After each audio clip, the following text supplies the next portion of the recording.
firmando. Ah, então vai ficar contente. Vai ter som mesmo.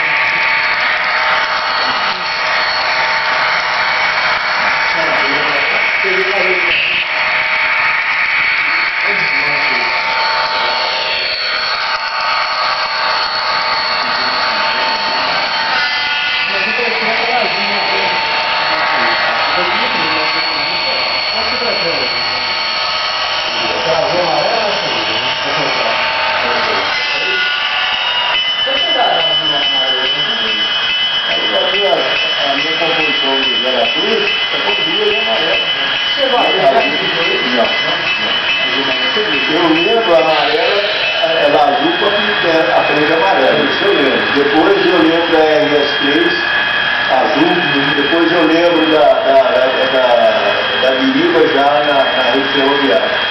Depois da RS3, aí pronto, aí eu já não lembro mais. Aí eu fui embora para Lafayette, aí eu já não lembro mais. Perdi aquele contato lá da fazenda, mas aí o pessoal falou, ó, aí surgiu outra locomotiva e tal. A fazenda que é adicional mesmo que vocês têm hoje? Vocês têm lá? Não, eu não tenho fazenda, não. Já estava instalado, já vi o pessoal de novo. Vocês não têm isso, Não, Mas pode ser isso, pode ficar aí. Tô pegando do pessoal mesmo. Ah, é? A cultura era passada. Não, é isso. É isso.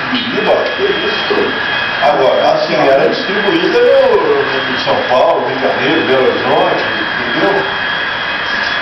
Era distribuição grande, era fácil.